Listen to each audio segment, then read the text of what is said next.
Hello students, welcome to the video lecture on theory of computation. So in previous lecture we have seen how to design NFAs and how to design DFAs. We have seen different examples of this. Okay, so in this lecture we are going to see how to convert NFA to DFA. Okay, so for example, suppose we are having an NFA for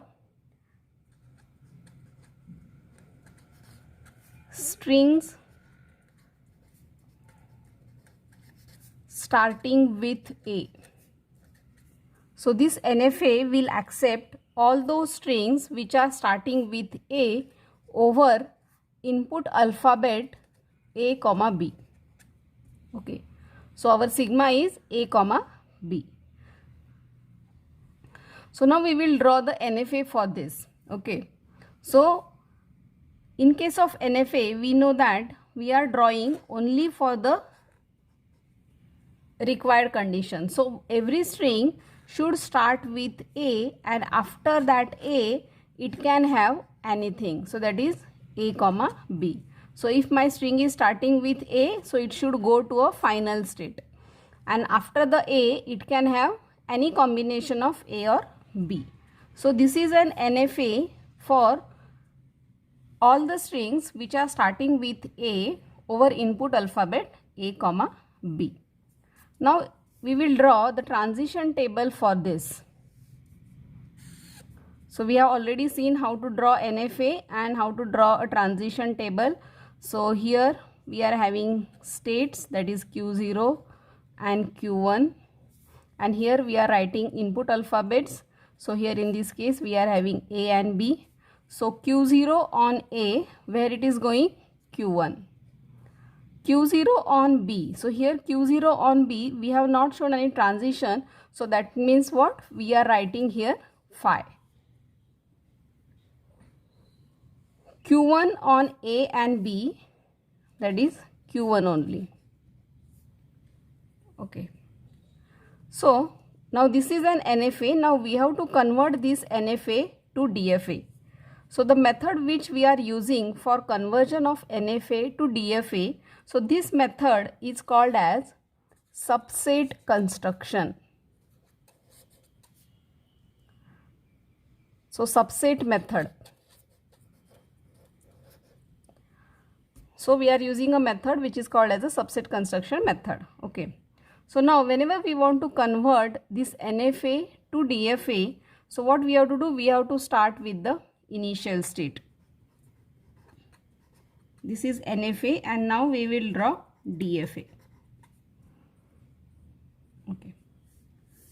So from this table we are going to design the table for DFA. So you have to start with the initial state. So here initial state is Q0. So Q0 on A and B. So here Q0 on A, where it is going? Q1, and Q0 on B, where it is going? Phi. Okay. So now what in next step what you have to do?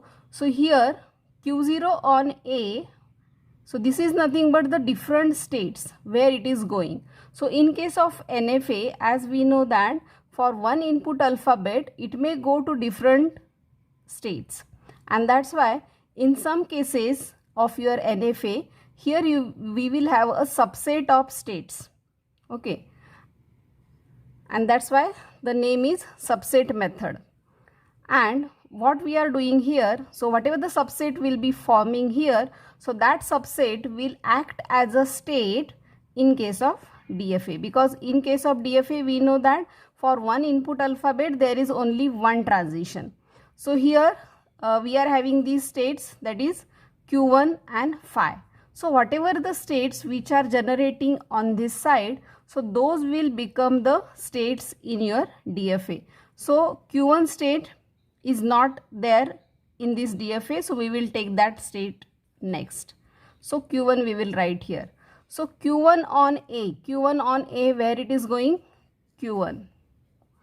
And Q1 on B, where it was going? Q1 only. Okay. So on this side now how many states are there? We are having Q1. So which state we have already taken? Then this is a dead configuration. So this is a dead configuration in NFA. But we know that in case of DFA, there is no dead configuration. So this will act as one state in your DFA. So this phi will become one state in DFA. So phi on A and B. In case of dead configuration, whatever the input we are getting, so that is a dead state, and that's why it will remain in that state only. So phi on A and B, it will remain in phi state only. Okay. So this is a transition table. So if you consider this table, so all the states we have taken into consideration on this side, and that's why we have taken all the states, so we have to stop. And now from this state transition table, we have to draw a state transition diagram. So how many states we are having? We are having initial state Q0, then we are having Q1 state, and we are having one more state, that is phi. So Q0 on A, it is going to Q1. Q0 on B, it is going to phi. Q1 on A and B, Q1 on A and B, it is remaining in same state. Then phi on A and B, it is remaining in same state. Now we will check whether this is a DFA, because in case of DFA we have to show transition for every input alphabet. So for Q0 we have shown 2 transitions. For Q1 we have shown 2 transitions. For phi we have shown 2 transitions. And if you consider the strings, so it will contain all the strings which are starting with A. So here if you find out a language for this particular DFA, so it will accept A, it will accept AB, it will accept AAA, it will accept ABB. So such type of strings will be there in this language. So this is how we have converted our NFA to DFA. So hope you have understood this problem. If you have any questions or doubts, then you can write it in comment section.